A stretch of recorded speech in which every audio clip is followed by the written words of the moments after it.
అందరికీ నమస్కారం. ఆడబిడ్డలందరికీ సద్దుల బతుకమ్మ శుభాకాంక్షలు తెలియజేస్తా ఉన్నాను.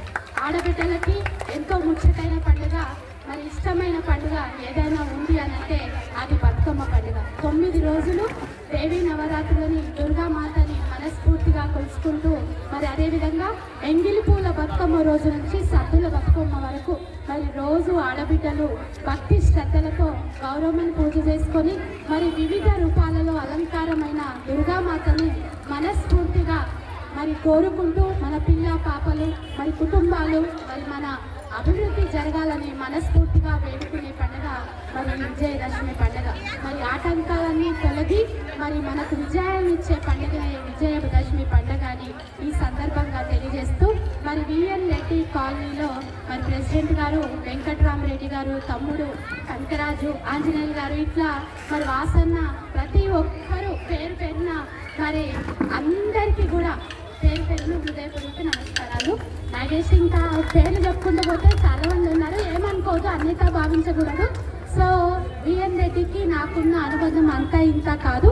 10 ఏళ్ల నుంచి మీతో ఉన్న అనుబంధము, మరి మహిళలను ఎక్కువ కలవలేకున్నా కూడా వారి హస్బెండ్స్ వాళ్ళ ఫ్యామిలీ మెంబర్స్ అన్నలందరూ కూడా నాకు ఇక్కడ సుపరిచితులే.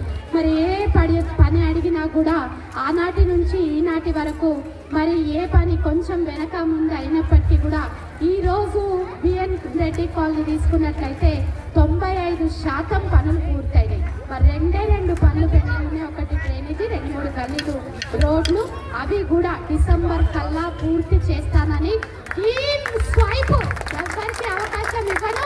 ఖచ్చితంగా మీ అందరి ప్రేమ అనురాగంతో మళ్ళా రాబోయే రోజులలో కూడా మీ అందరి బ్లెస్సింగ్స్ తోటి ఇక్కడే మీ మధ్యలోనే ఉంటూ మీకు సేవ చేస్తానని అమ్మవారి సాక్షిగా తెలియజేస్తా ఉన్నాను. అదేవిధంగా మరి ఒక కుటుంబంలో ఒక ఆడబిడ్డని ఏ విధంగా ఆదరిస్తారో మరి విఎన్ రెడ్డి కాలనీ కుటుంబ సభ్యులు అందరూ అన్నదమ్ములు నన్ను అదే విధంగా ఒకరు వదిన, చెల్లె, అక్క అని ఎంతో ప్రేమగా, మరి ఇంతకంటే కాలనీలలో చూపుతున్న ప్రేమ చాలా ఆనందం అనిపిస్తుంది. మరి ఈరోజు సద్దుల బతుకమ్మ సందర్భంగా మీ అందరినీ కూడా కలుసుకోవడం, అమ్మవారి ఆశీస్సులు తీసుకోవడం, మీ అందరితోటి ఆట పాట పాడి, మరి ఈరోజు సమయం లేదు ఎందుకంటే చాలా కాలనీస్ వెళ్ళాలి కాబట్టి మరి లీజర్గా ఒకరోజు అన్నదమ్ములకు ఒక విజ్ఞప్తి, మరి పురుషులు ఉండొద్దు, ఓన్లీ మా మహిళలకి ఒక ప్రోగ్రాం పెట్టండి. మంచిగా పొద్దు నుంచి సాయంత్రం వరకు వీళ్ళందరితోటి ముచ్చట్లు పెట్టి వీళ్ళతోటి గడిపి వాళ్ళ కష్ట సుఖాలు నేను వీళ్ళు నా కష్ట సుఖాలు కూడా అమ్మ లాంటి పెద్దమ్మలకు చెప్పి ప్రశాంతంగా ఆడుకున్నాము. మరి రాబోయే రోజులలో కూడా మీ అందరి వెంటే నేను ఉంటానని తెలియజేస్తూ, కాలనీ అభివృద్ధి విషయంలో ప్రతి అడుగులో అడుగేస్తూ నాతో సహకరిస్తున్న అన్నదమ్ములకి, అక్క చెల్లెలకి మరొక్కసారి హృదయపూర్వక నమస్కారాలు తెలియజేస్తూ, మీ అందరి కోసం ఒక బతుకమ్మ పాట పాడాలనా?